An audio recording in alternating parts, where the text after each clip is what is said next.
What a beautiful way to start our program today. There's always hope. Little matter how dark, we often say that the night is darkest before dawn. Our focus today is on the addiction era. Addiction, not a respecter of persons. It can impact anyone, irrespective of status, age, or gender. When we talk about addiction, we're often thinking about dependency on substance or abuse. Do you know about digital addiction or behavioral addiction? But our focus today on the show is more about the far-reaching and long-lasting consequences of addiction. Absolutely, Thelma. Our modern world seems to be wired to get all of us hooked, from the glow of our screens to the bottles on the table, from the social media scrolls to the silent battles with drugs, gambling, and even unhealthy relationships. Indeed, patience. And it is important that we acknowledge that addiction is on the increase. We can also acknowledge that it impacts individuals, it impacts families as well as communities. And if not addressed as soon as possible, the consequences will last much longer than expected. Yeah, the consequences are usually grave. And I would like to say that modernity has multifaceted ways and of multifaceted issues that has paved the way for addiction. And that is why, none more than ever, we must find a very realistic and far-reaching solution to this problem. I am Patience Eloyi Abba, and this is your favorite weekend show, Weekend Deal, coming to you from the network service of the NTA. We are also live on TikTok and Instagram at NTA Live. You can also catch us on Network. YouTube at NTA Live. So Instagram and TikTok is at NTA Network.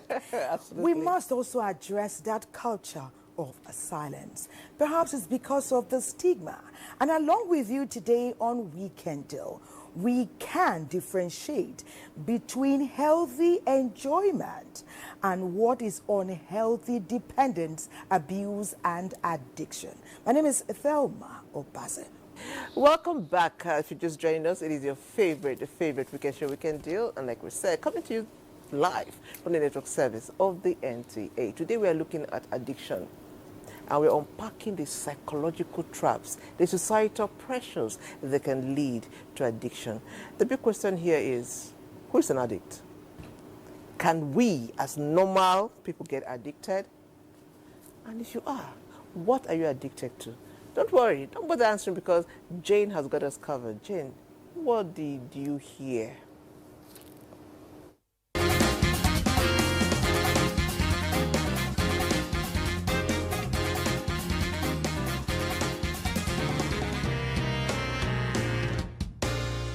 I was addicted to soft drink, Coca-Cola in particular, but now I switched to water because water is better.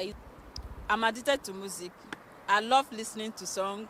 It makes me happy, even when I'm sad. I'm addicted to my job, and I love my job. I love the way I do it, even though the job is not well paid, but I'm addicted to the job. Granules.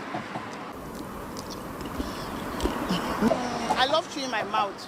And I don't want to start chewing gum all over the places. So what I do, anywhere I go to and I see granite, I buy it.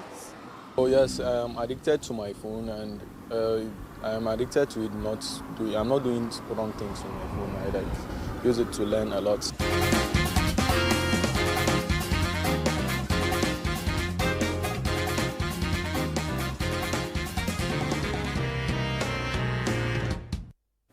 Okay, great one, Jane. It's always great to hear what Nigerians are thinking and doing. So from the groundnut to the coffee people, let us answer our name. Okay, Jane did not stop there. She also has a mini documentary where she's talking to an expert, I presume. Jane, please show us. In 2025, addiction wears a new face. It is no longer just needles and battles or what happened to other people. It is also not just about what you use. It is about what you can stop using. What you feel lost without. It is also what controls you when no one is watching. That feel-good chemical that makes people crave another hit of attention, approval, or adrenaline. Addiction today may look clean, digital, and socially accepted, but the damage is no less real. When this individual is bogged down by the consequences of substance abuse, they are not able to engage in any productive thing that could help the family. And on the other hand, siphoning the resources of the family, distracting other members of the family who are supposed to engage in other productive activities, because all focus will be on this individual to serving the individual to rescue the person, or even to, apart from that, the psychological effect that alone causes or leads to some trauma in the lives of family members. The gambler who feels empty after losing a bet, the teenager gaming through the night, the screen swipes, subscription and endless scrolls, the influencer chasing likes but losing peace. It is what happens when we reach for our phones the moment we wake up and can't put them down. The food and drink addicts. The human brain can't always tell the difference. It is stuck with the need for more stimulation, more of what can aid the escape process from the loudness of pain, trouble, increasing poverty rate, and sadness. But what happens when you can't stop, even when it hurts? Awareness to Global Health Campaign is here to be recognized. This is a global threat. It's a whole of society approach to get everybody involved. Everybody has their own sphere of influence. Use your sphere of influence. That's what all about a whole of society approach, to get everybody involved so that we can continue to talk to people about it, sensitize them about it, and take advantage of every space, every opportunity we have to talk to people about it, so that because prevention, they say, is better than cure. So maybe the question isn't just what counts as addiction in 2025, but what are we all addicted to without even realizing? Rethink the habit, reclaim the mind. Thank you so much, Jane. It's just beautiful. It's just scary, I should have said first, to know that addiction goes beyond just the bottles and the needles, and that, and again, that anybody can be addicted to something. I mean, she said she was addicted to granules. And then somebody goes ahead to say she's addicted to coffee. So we need, like Thelma said, we should all answer our names and look inward and stop thinking that they are addicts. But to let us know more about addiction, I'm happy to say that we have our guest in the house, and it's my honor to introduce a beautiful Sadatu Adamu. She is the founder and executive director, Secure the Future International Initiative. Let's see her profile.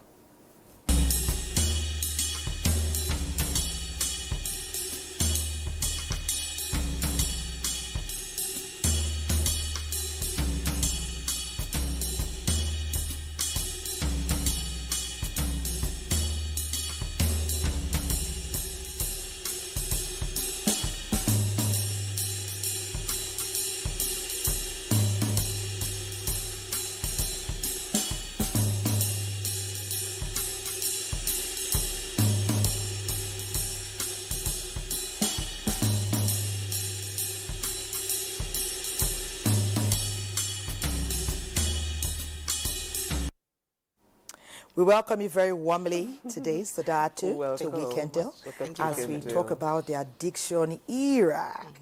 For all we know and for what we're learning today, everyone may be culpable, but where do we go from here?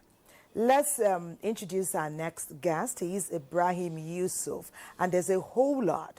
But what is important is that he's an anti-substance abuse crusader, and has been doing it for many, many years, and has made inroad and impact. His profile will tell us more.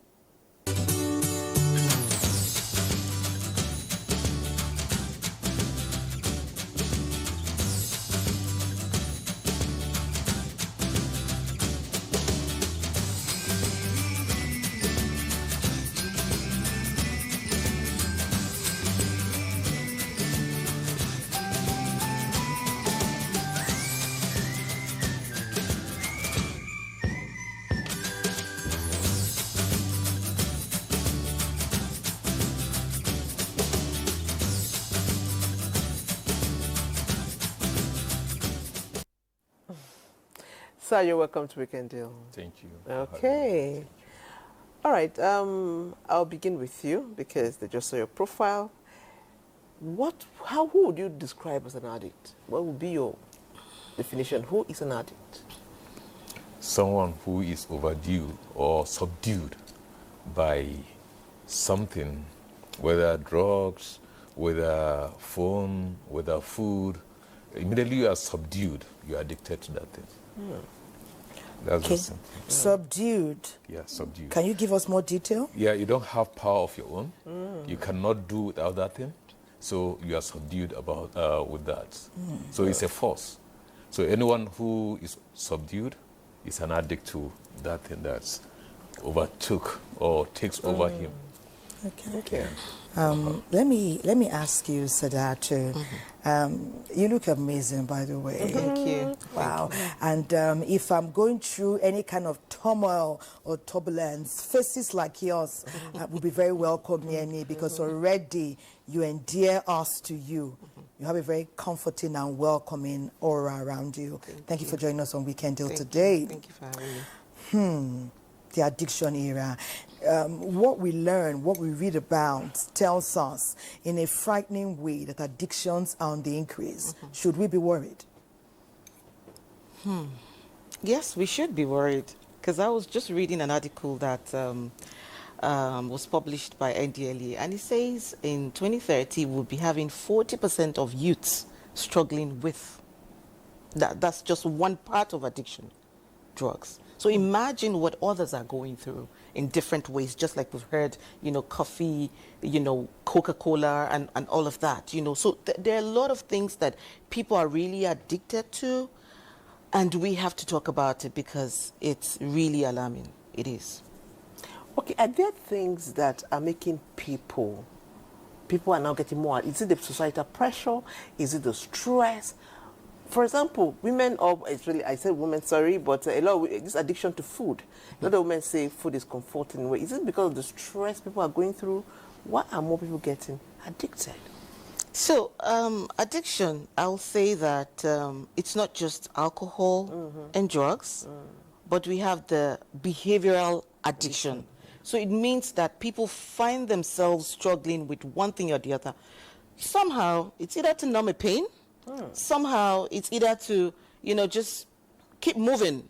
When they say autopilot, you just keep moving. There's something that just makes you feel a certain way. Somehow it could be societal. Somehow it could be peer pressure. It could be biological or genetic. It could just be something, So there are a whole lot of, factors that get people in that space where, they become addicted to, one habit or, or the other. Okay. Ibrahim, before we talk about rehabilitation, treatment, and the role of family and society, let's look to triggers. I know, for example, that many of us take coffee so that if you want to work late, or sometimes you watch a movie late or you stayed late. Some people have big families and it actually never stops. So you find yourself, you're awake early in the morning. Before you know it, you start taking coffee. You could start small, and before you know, you're increasing the amount. But tell us, for the ones that, will we say some are not having as much negative consequences as others, but what are the triggers? Are there things we can avoid so that we can move away from some of these addictions? Because in the long run, even the coffee has its own story. True. Just like Dr. rightly mentioned, we have triggers towards addiction. Now, some community, family, and let me talk around drugs and then alcohol itself. Okay. And when you have a family where you have access, or the children have access to alcohol in the where we call wine bars in the family. Definitely they see people taking it without any consequences and then no cautions. Definitely it will be easier for them to get involved into that. And then when you go to our local communities as well, where they do these local breweries, where children of tender ages can have a test. Some take it like kununzaki, kununzaki and all stuff. So they grow into that and then they become addicted. And when you talk about coffee, that notion in school especially that when you want to read well through the night and everything, you need to take cola nut or take coffee. These are triggering factors towards those addictions. And when it gets to our system, actually, in our brain we have what we call the dopamine. That's a receptive factor of our system. So dopamine now is what makes you to feel like I want to eat food, I want to drink water, I want to sleep. So addiction now takes over that aspect of life. But there will always be examinations. There will always be critical steps we want to take in our life. We will always work late. Are you now saying we should do without coffee totally? It's mental. Where do we draw the line between how much is healthy, how much of it is not? When you say you want to work hard, you want to do this, you want to achieve so many things, you need health. You need sound health, actually, to achieve those things. You need a sound mind to achieve anything you want to achieve in life.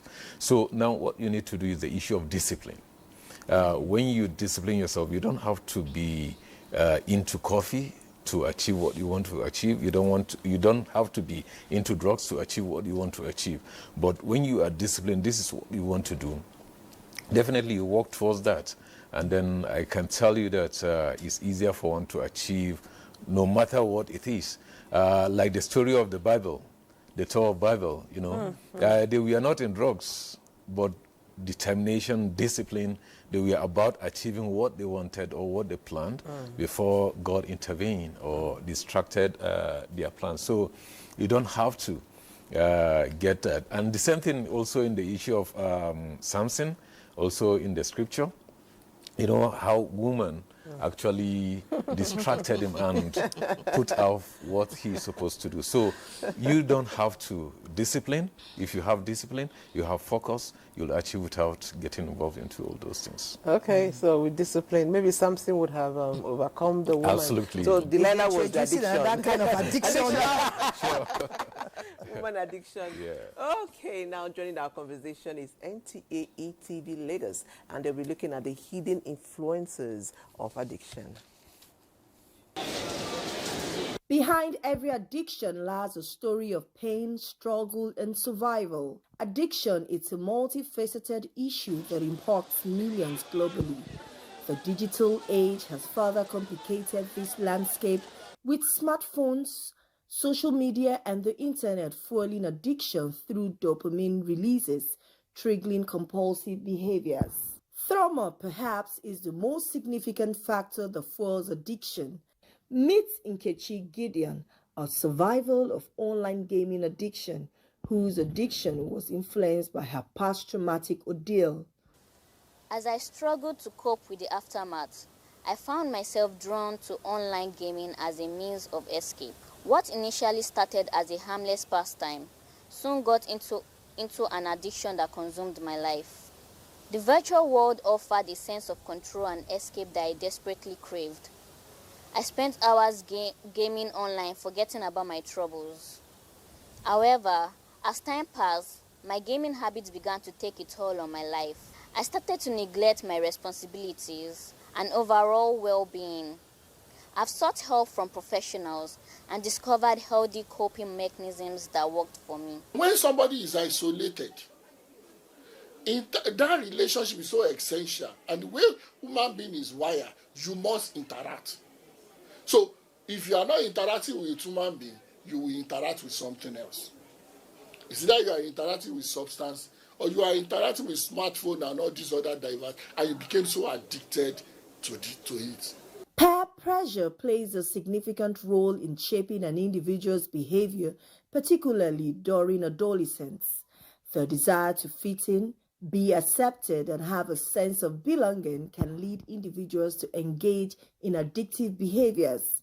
Some individuals are lured into social media in the quest to meet social standards set by peer pressure. This is Helen Ope, an undergraduate who was caught up in the web of social media. I remember when I joined social media back then as a young child, I became so hooked to it, to the point that I felt that social media was just all fun and games. It was a fun way for me to connect to my family and friends, but that was not the case. I became so irresistible that if I don't join social media, I would feel so anxious, so bored, so lonely, so depressed, that if I don't join social media in a day, I could literally die. Even my friends, when it comes to class activity, when it comes to important events in the society, they will never rely on me because they felt that I was just interested in anything that is called social media. To the point that I started comparing my own life to other people on social media, especially if my own lifestyle was not meeting up to the matches of celebrities, prominent people in the society. Even up to this very moment, I still find myself struggling with it. So if they are outside their comfort zone, they are vulnerable. For such children, when peers come to them, they are not used to it. To push them away, they can only do a little. But after a while, they want to belong as well. And before you know it, they will be influenced one way or the other. So, and the issue there is, when we are raising our children, we should aim to raise a balanced child. Modern gaming online addiction cannot be ignored, with thousands of individuals, both old and young, addicted to it. Nevertheless, the key is in the use of technology systems. Whether they be digital platforms or social networks, they can have a profound impact on human behavior. While many systems are designed with the best intentions, they can sometimes quietly and unintentionally push people towards addiction. They have smartphone. The first time they will experience may not be that they went there intentionally. It may be a pop-up on their phone. They try to, and they are inquisitive. And many of their adverts has a lot of loud, noisy, with colorful things, showing you people that are glamorized with gold, their money and everything. So when they pop up, they will try and see what is there. Trying to see what is there, just clicking it, they will give you, for that you are just entering to check, you have a bonus of so amount. They will push something to you. So I have bonus of so amount. And the guy follow what they said, and he got credited. Yeah. So they have welcomed it. And that's why many of them got involved unintentionally. To break the cycle of addiction, we must recognize its signs and cultivate environments that nurture emotional well-being and healthy coping strategies. By prioritizing support and understanding, we can empower individuals to overcome addiction and thrive.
kind of neighbor Austin. This kind of Austin neighbor.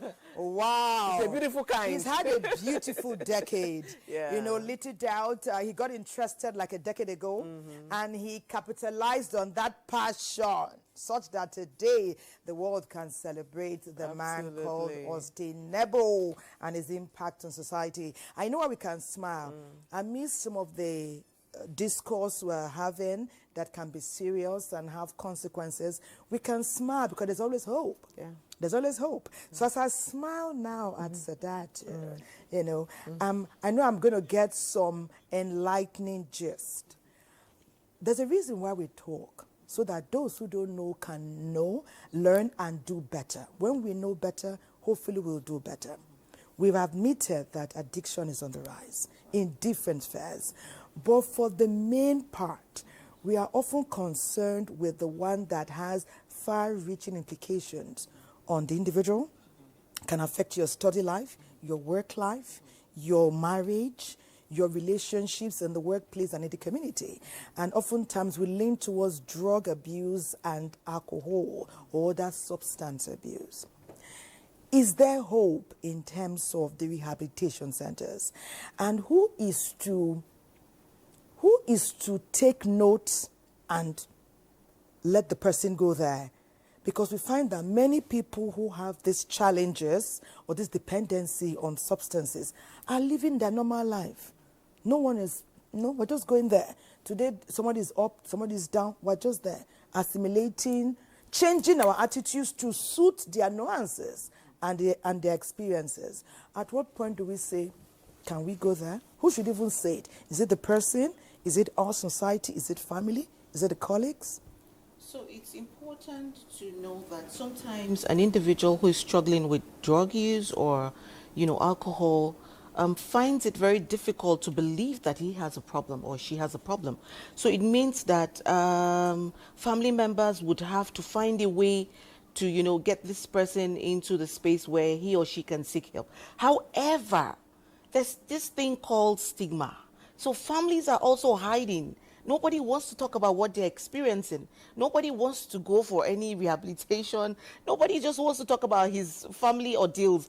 So it's important that one of the major things we can do to allow people really come out of their struggles is continue to create awareness. Let's talk about this. Let's normalize the conversation. It's so difficult, but we have to normalize it. We have to get to that point where people just see it as, okay, is maybe like malaria. So I give you an example why we need to normalize it. Drug abuse or substance abuse, it's a brain disease. And so it's something that we need to understand, that you don't even need to start it, because once you start it, it leads you to something else which you can live with for, just manage it for the rest of your life. So it's important that we normalize the conversation so people see that, oh, it is a brain disease. The fact that an individual tried it, unfortunately, he's stuck with it. Just like Doctor said here, there's this thing called dopamine, the rewarding system. Yeah. The basic things that you feel good about, this thing takes over. So it's important that we normalize the conversation. So prevention is even better. Very, very important. Yes, let's keep talking about it. Let's create awareness. Let's go to all of the places that we need to just get people to talk about it. And to be honest with you, it's about you.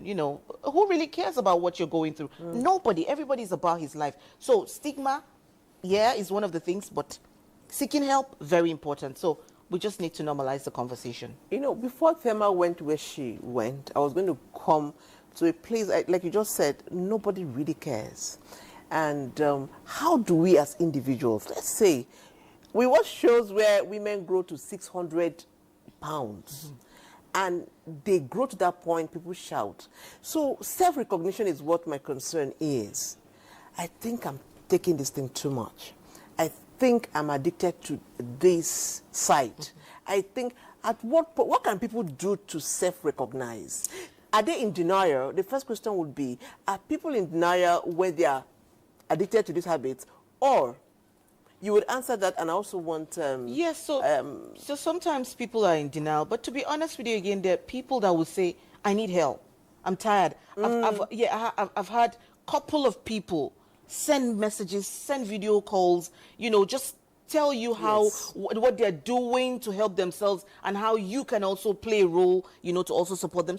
So many people come out to say, I need help. But for others, they struggle. And I will always say, stigma is a big thing that will not always allow people come out. So, but let's talk about the rehabilitation itself. Let me just quickly react to that, let's say. We're just recycling the responses. Okay, I want to talk about the rehabilitation, but add your response to hers and take us to the rehab. Okay. Are we succeeding there? When we get there, what happens? You know, when you talk about rehabilitation, do we have enough rehabilitation centers? That's the question we need to ask ourselves. And then the answer is no. I can tell you I work within the 19 northern states and the FCT. And if you are to count the whole of Gombe, we have one. The whole of Adamawa, we have one. You go to Maiduguri, you go to other places. So mostly people make use of the neuropsychiatric hospital, which a lot of people don't want because of stigma, as she rightly mentioned of. So we don't have enough rehab centers. So when we talk about now, what we are trying to do from our own part is what we call family stroke community rehabilitation, where when somebody needs help, we can help him within the community, within the family. And you cannot rehabilitate someone without a strong family support. That's just the truth. Until the person is ready, before. I was ready, 2002, I mean. I was ready, and then I got the help, and I became free. So you need a strong, the first rehab center that people need is the family. When you have the strong family tie, the love, the care, kill stigma.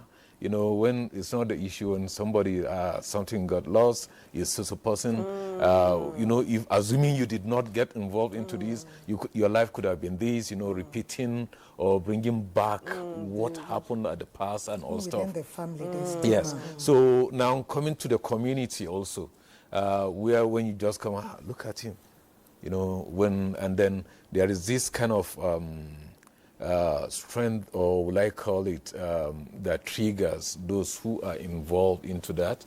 When they look at you and you smile, they get angry, they feel like these people are talking about me. So because stigma is there, so we have to create that awareness. Is very, very important, because 1 naira spent in awareness will save 10,000 naira in treatment. So when we are able to prevent, it will actually reduce that, and then we'll not talk more of rehabilitation. Okay. Please, can you also talk about, can you just talk about your experience? You said you were free in 2002, and that caught my attention. What were you addicted, if you don't mind? What were you addicted to? I'm sure a lot of people are watching, and that could be a freeing or a path to recovery. Yes. It started when we have friends, and then somebody will give you something because you're in a group of guys, and they are doing something, and you are given the opportunity to experiment the first day. And when you experimented, you know, you have to feel the system will change immediately. Because these are chemicals, so when they get into the system, it will destabilize so was it drug or what? Yes. So experimenting for the first time, and you feel sober. Everybody that is experiment the first time must feel sober. And then feeling sober, and then the same guys will come and tell you that, no, it's because this and that, you know, they ginger you, they kind of motivate you to go into it, that when you do the second one, the third one, you'll be okay and all stuff. And before you understand, it takes over you, the addiction comes in. And mine, actually, I started with marijuana, just a small puff, and then second puff, third puff, and gradually it was not strong enough. I have to look for something that will make it stronger in the system. And graduating from there to become a dealer. Yeah, so, but family support from another place that I don't know them. We are not from the same community, not from the same state, but the person who saw something in me helped me because he spoke to me, continued to counsel, continued to talk to me until I was like, yeah, this is not the life I'm supposed to be living. And immediately... How did it affect your normal life? It did. What were because, the changes? What was obvious to the public? Yeah, one, separated me with my family. Oh, my goodness. So you stopped going home? I had to leave the state. I left my state to another state, and education affected my education, affected almost everything. And one thing I do tell people is that when you get involved, if you're not lucky, it's either you die or you survive, but there must be a scar in you. Like my own is my eye. This is not how I was born. Okay, what happened to your eye? Yeah, when you are in that... very well now. I see. But when you are in the jungle, fight and all stuff, and, so pressures and whatever, you find some people who come out with a lot of sicknesses and then diseases. And, it was a wonderful experience and a terrible one as well. Yeah, wonderful in such a way that when you started, you feel like you are at the top of the world. Yes. But terrible when you get to understand how you wasted your life, how you wasted your health, how you get involved in things that are not healthy. How long were you hooked on? For almost more than 15 years. More than 15 years. Awesome. Perhaps this is where we now even draw that allusion again that we often say a village trains a child. Now a village should have its eyes open and vigilant to support and to lift, because somebody that helped you is not from your immediate family. Absolutely. But your family was more worried often than the stigma it will bring upon them.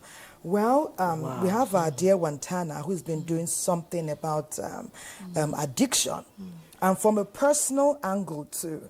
And what I keep saying, it takes an uncommon amount of courage to do what you're doing and also to do what, Wantana is going to be sharing with the world.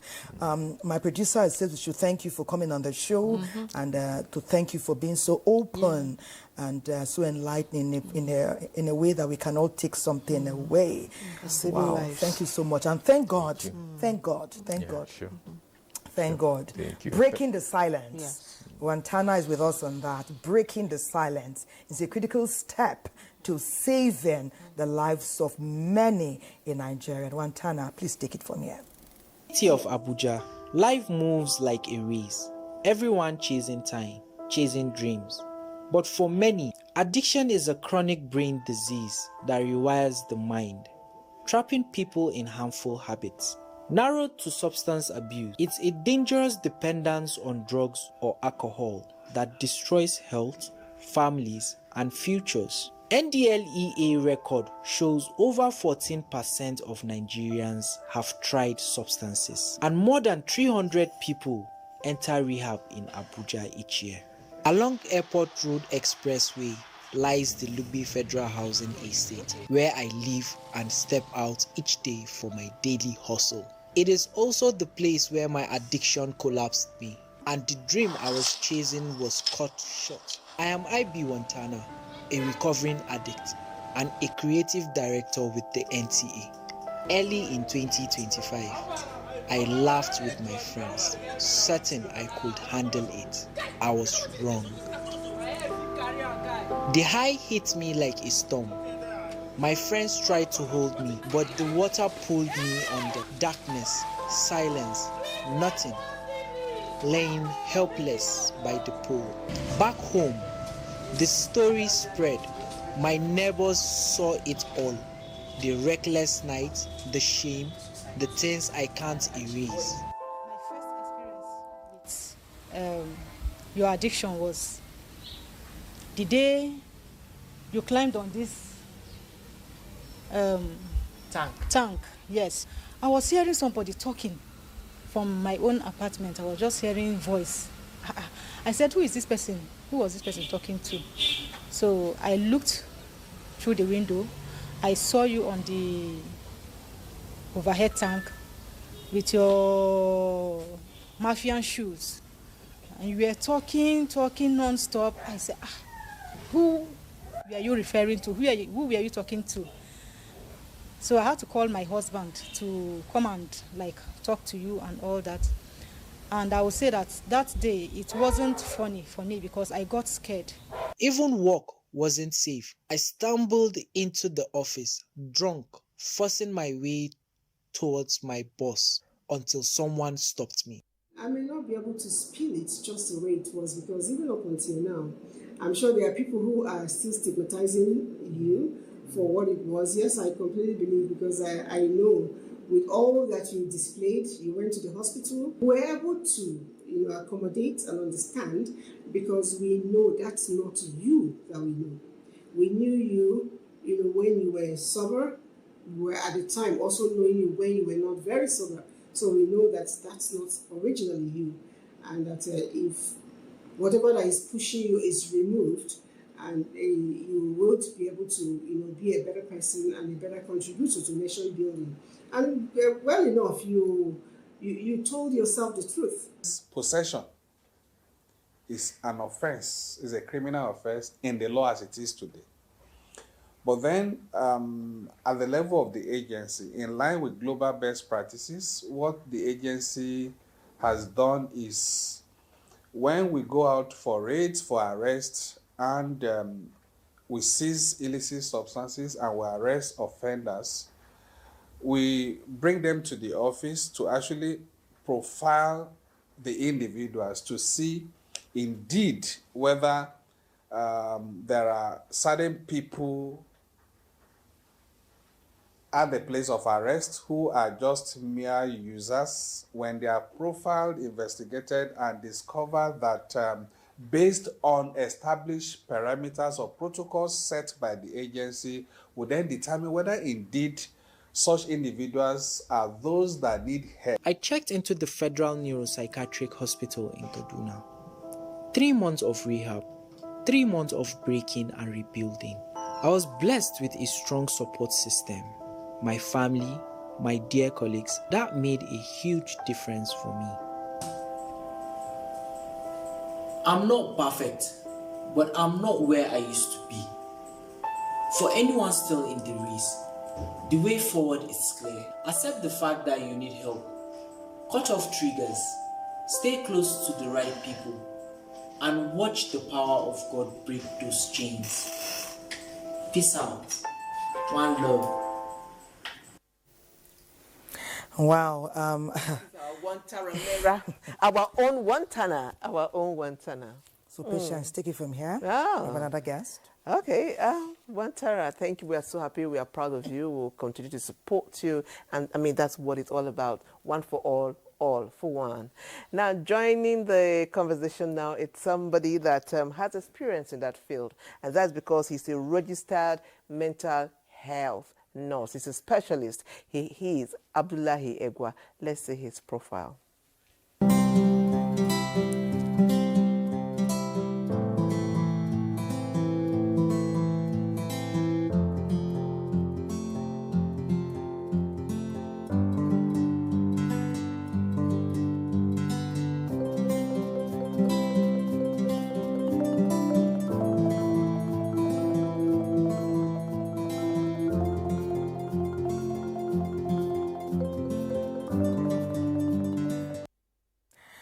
Welcome to Weekend Deal.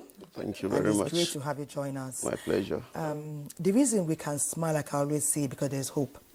And hope starts and continues where you have support.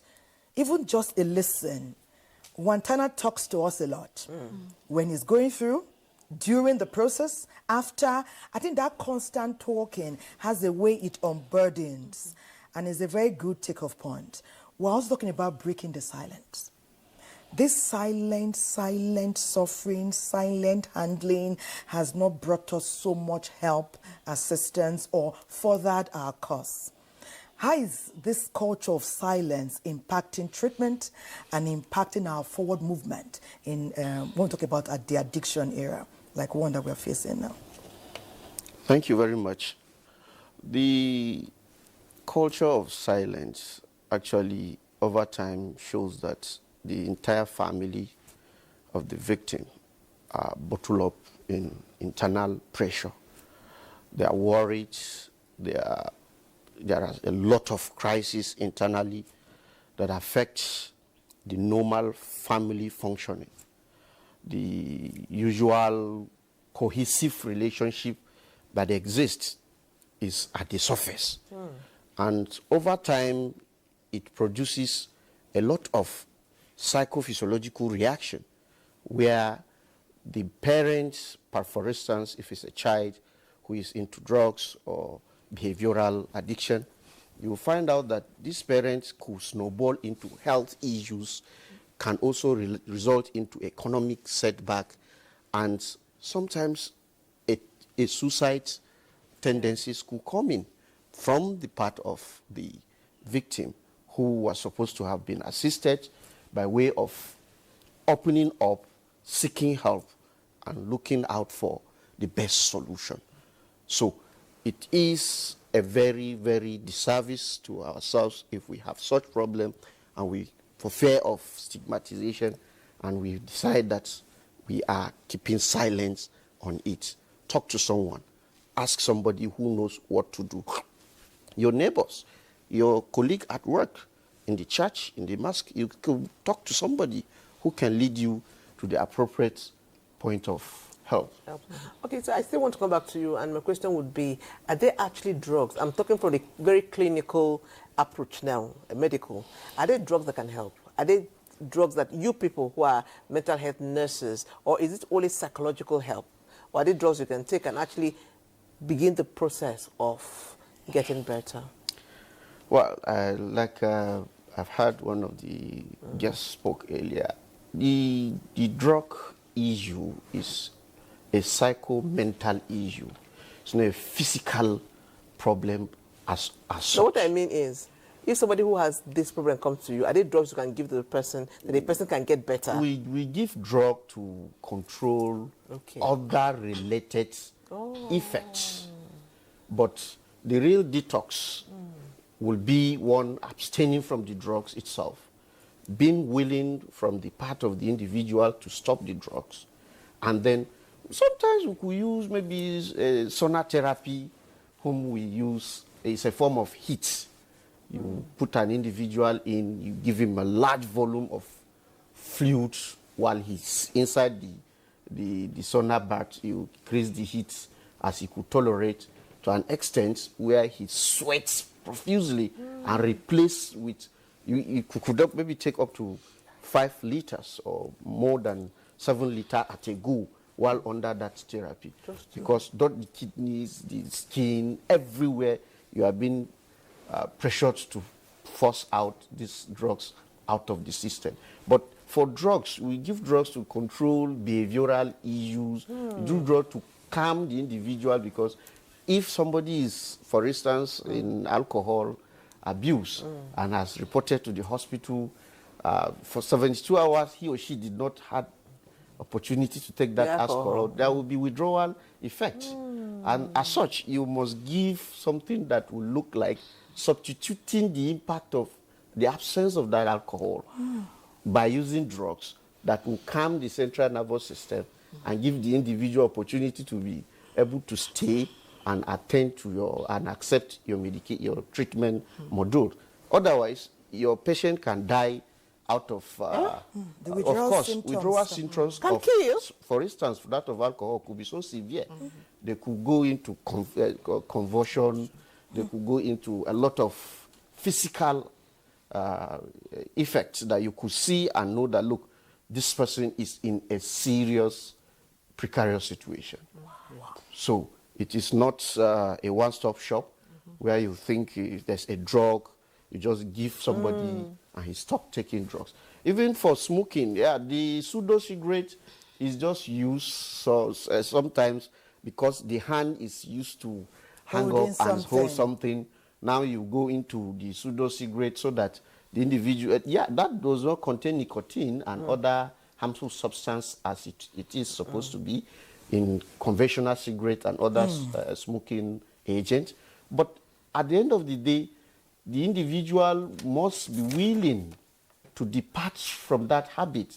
Otherwise, even if you substitute with pseudo cigarette, it's a temporary Were they still measure. using the nicotine patch?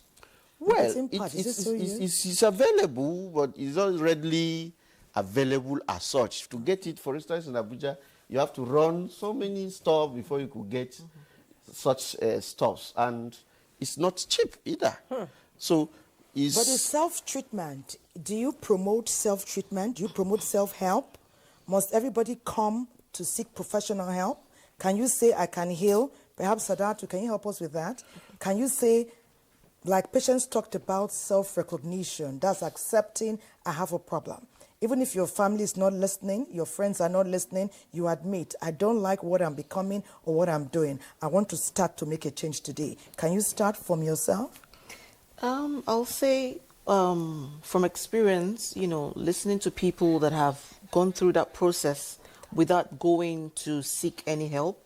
Yeah, there are a couple of people that have done that. So just like you said, dealing with anyone struggling with substance, right?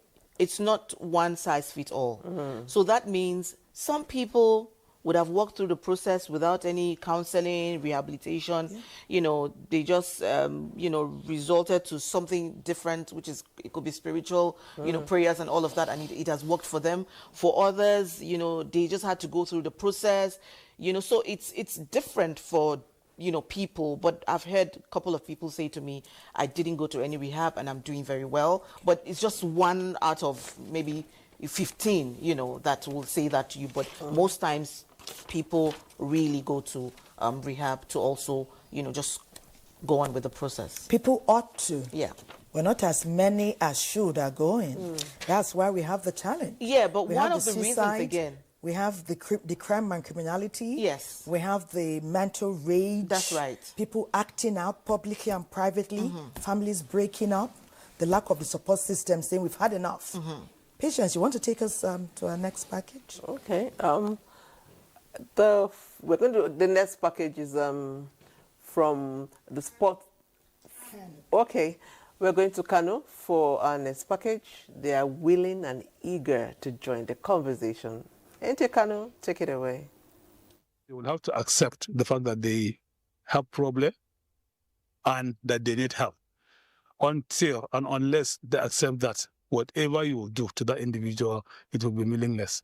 Depending on the level at which drug addiction reaches, there are a number of approaches to the healing process. For example, when you bring in your child or your ward that is at early stage, that a simple withdrawal technique can do the magic, can help. And an individual, again, that is bringing his child or his ward at these last stages that I had mentioned, that treatment will definitely not be the same. The length of time, the length of recovery, the expenses, again, that the two families will incur will definitely not going to be the same.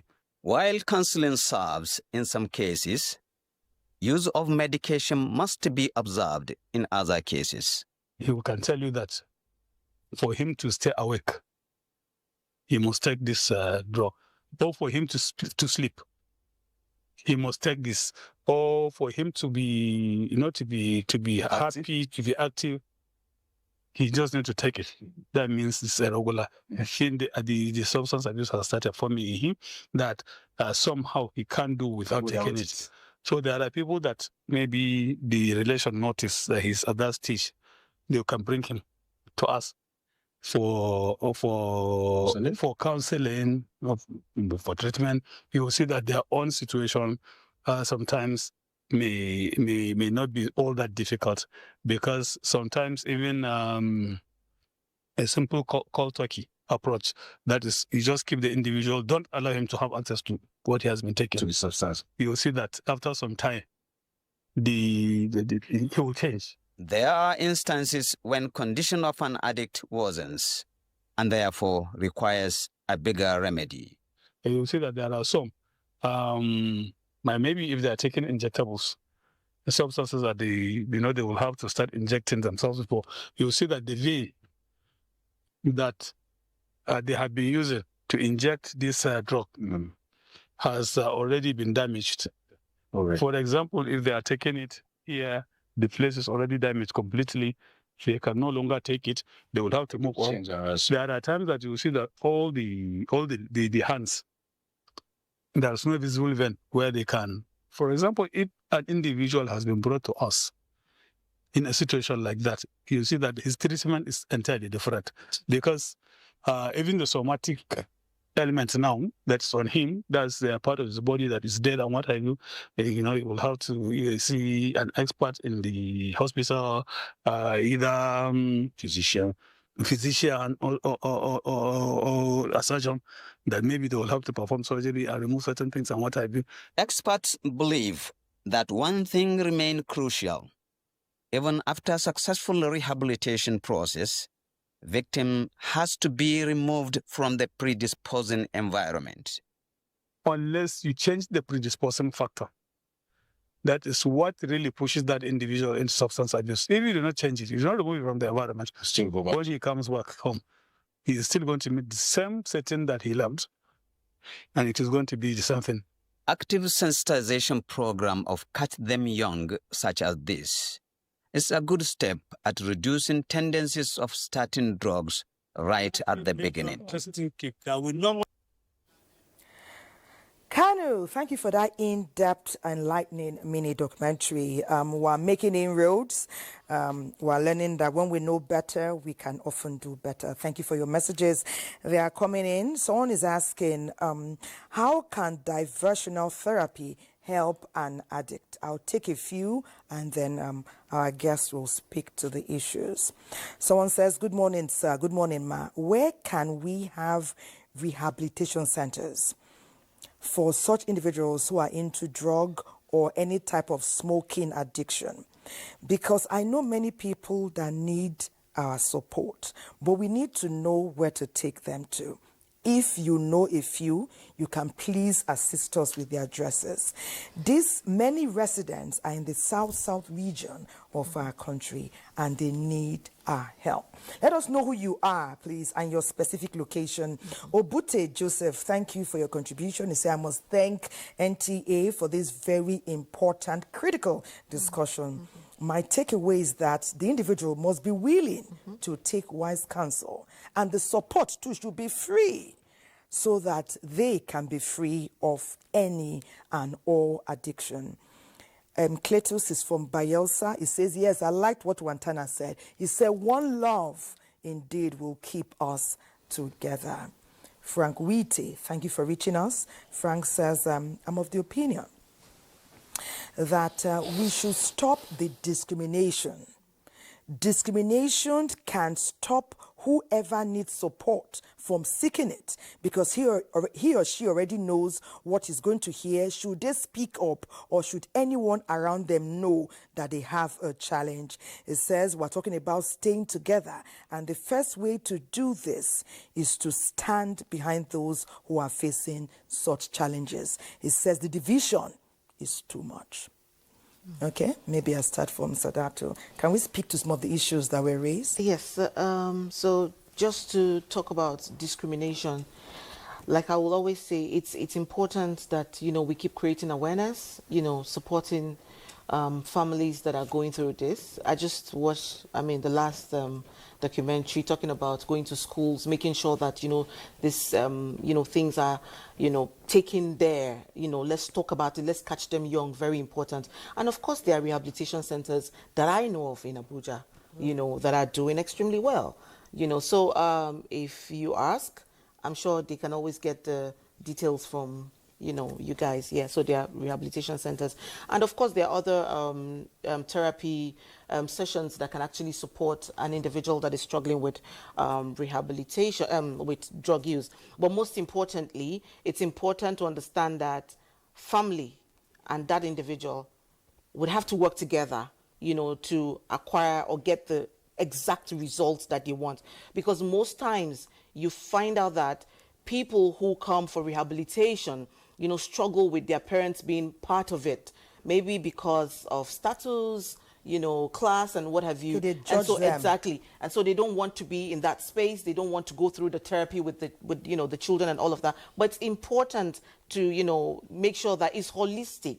So I believe that if we put, things like this together, it will definitely work. And it's also important that we know that we shouldn't expect government to do everything for us, because most times we say NDLEA should take the conversation to such places, but there are so many organizations that are doing this already. So I think we should always look at that aspect, and as individuals we can use our phones to tell stories. Our status can just be something that you write a day, and you might just be talking to someone. So yeah, we all can do our best to see how we support people that are struggling with drug use. Good one. Yeah. Good one.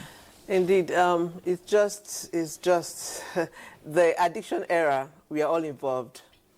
It's either you are fighting addiction, or you know someone who is fighting addiction, or you are able to identify someone who's not even your friend, who all of a sudden begins to behave in a certain way. So together we would win. Okay, let's we have a new arrival and he's been warming up. Well, he's set to go, but we are told that first their profiles will be played.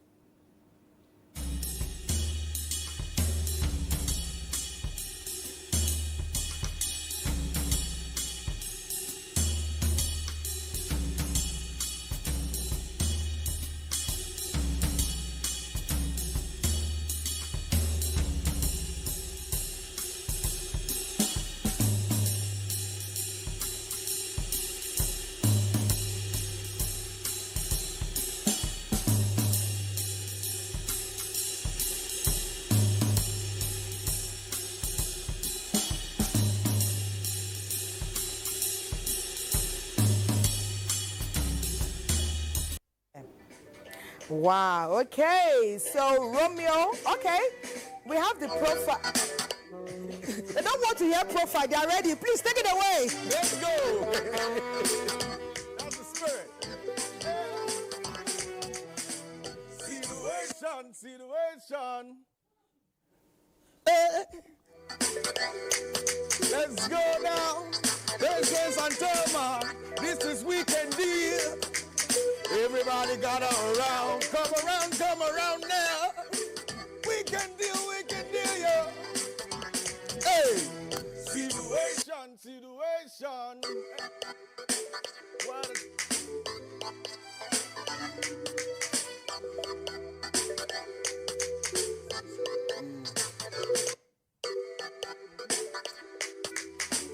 Okay. All right now.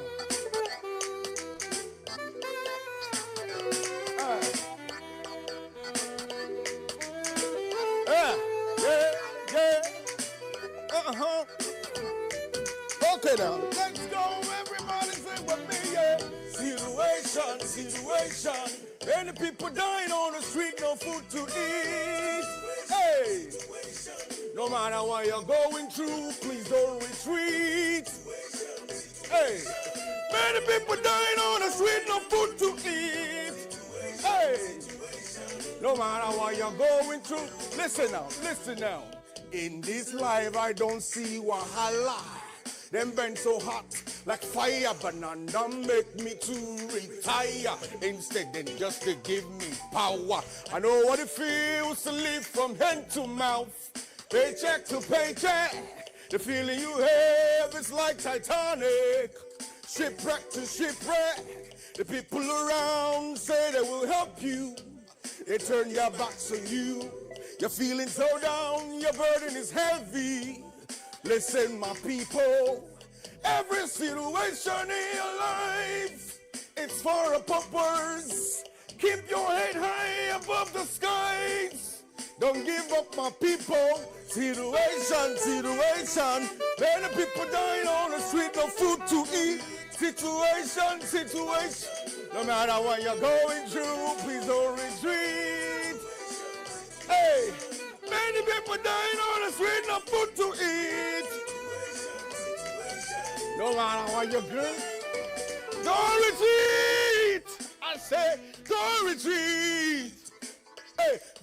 retreat. Don't retreat. I remember how I used to trek around town.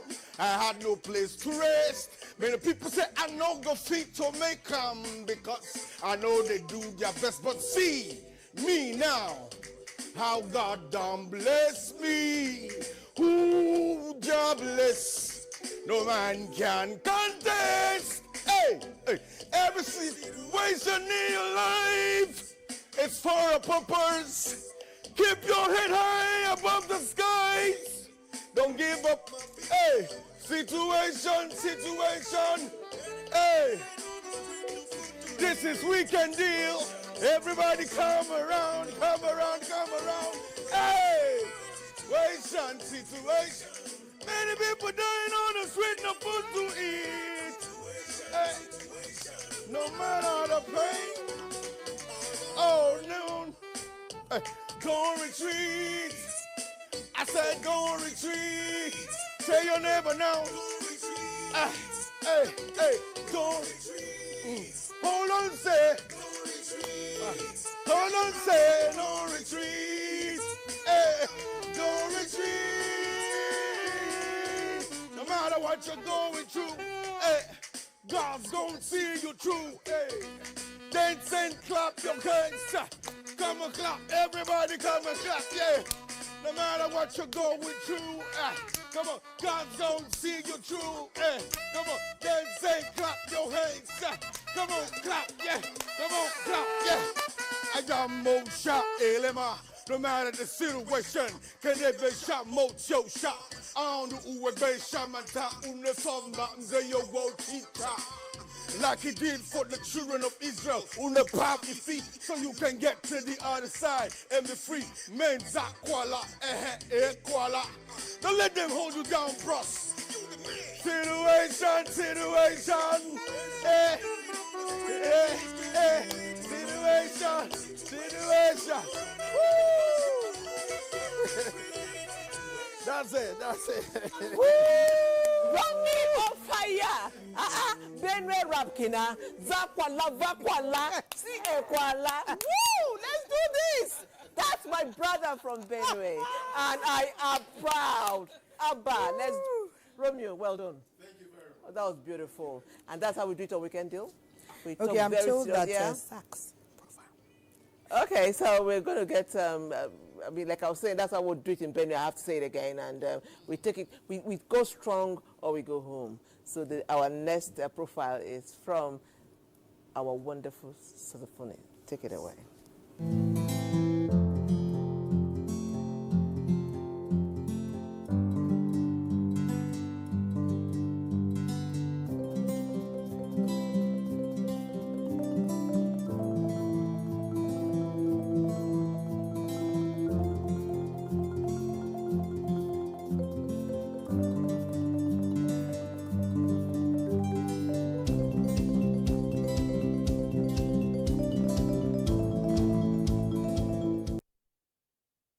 For the saxophone.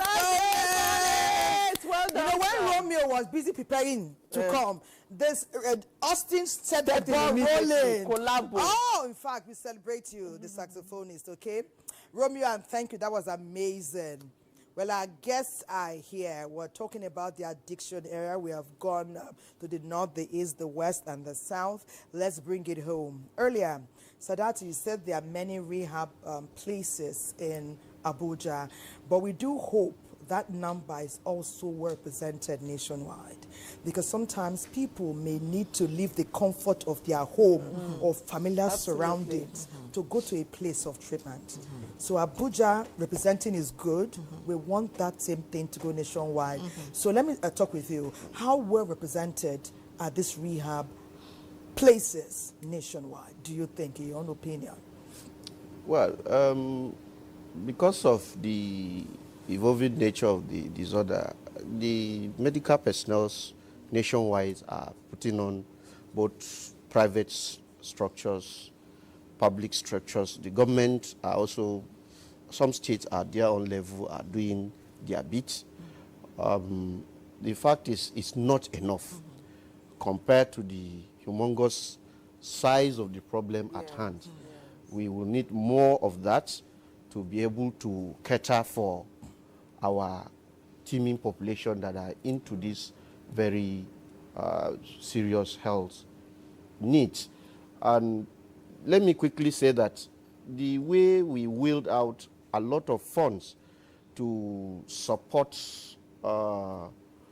communicable diseases, this drug addiction and behavioral addictions are also aspects of health needs that we are calling on stakeholders, government, philanthropists to bring in their resources to support people, because this rehabilitation is not a tea party, it's capital intensive.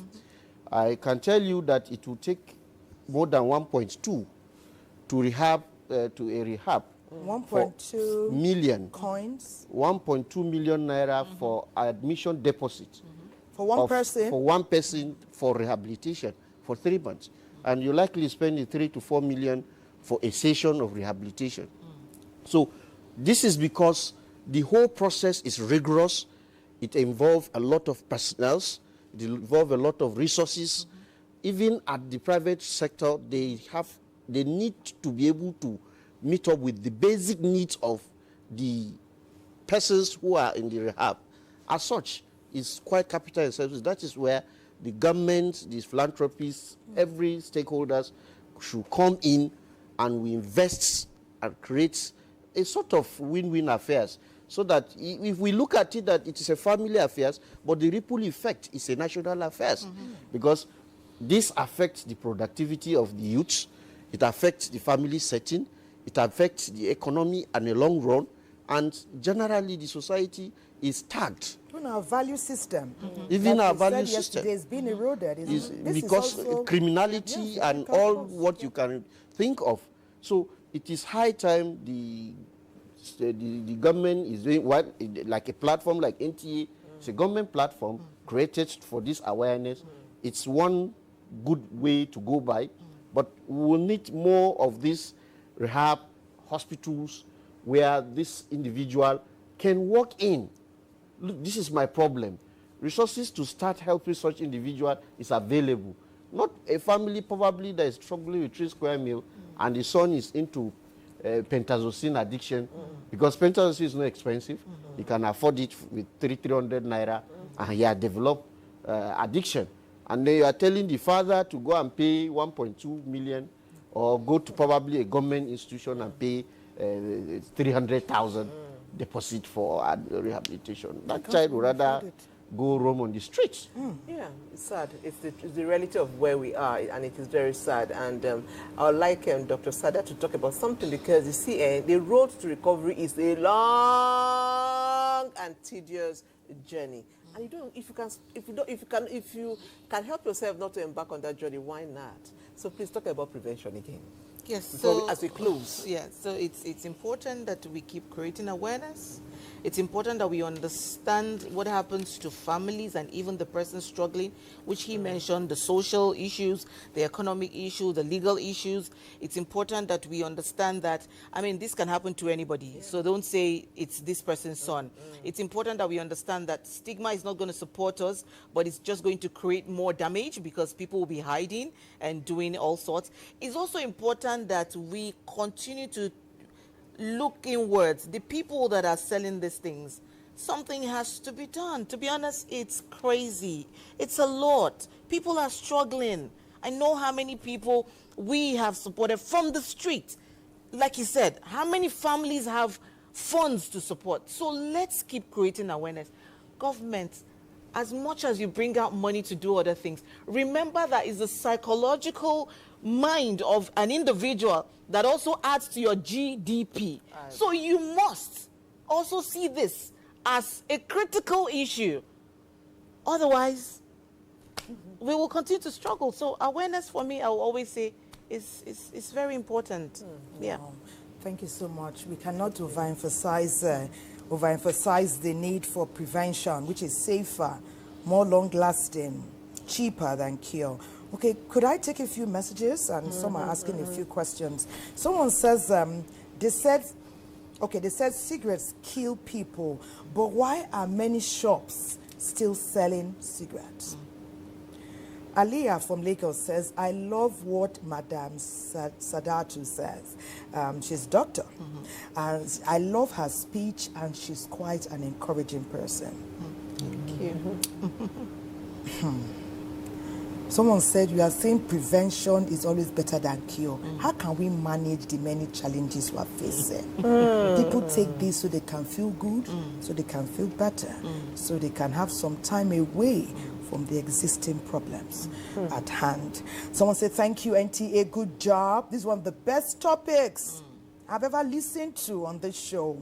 But I'm asking, can consumption of Coke be qualified as an addiction? Therefore, Joe.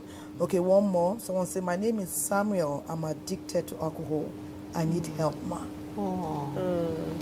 So we blend the Coke. One person will take the Coke quickly. One minute, please. One person will blend the Coke response. Another one will say, I'm addicted to alcohol. What can I do? I need help. Okay, just to Samuel, wherever you are, I am available. Please, you can contact me through them. I will render, that support that you need. I will do everything for free. So just, you can reach out to them. Thank you so much. Thank you. Okay, Yeah, can Coke be you said yes. soda? Can sodas Coke, most of the other soda drinks can be addicted, and this is because of the connectivity between the drink and what the individual feels in his mind and in the brain, often when he or she takes this drink. So yes, they are one of those things that one can be addicted to. Okay. I want to thank you very much for coming on Weekend Deal today. Like someone just said, it's one of the best shows that they have watched on Weekend Deal. Imagine, with all the amazing things we have said, perhaps because one touches the core of the matter and is breaking that culture of silence. We thank you, Dr. Sadatu. We thank you, mental health nurse. Please continue to help and enable Nigerians. I remind them that family support is very, very critical. You're watching Weekend Deal. We've been talking expansively about the addiction era. We're not done. We'll take a break. Sticking to the precepts and ways of God. Sell my soul and I sell my soul.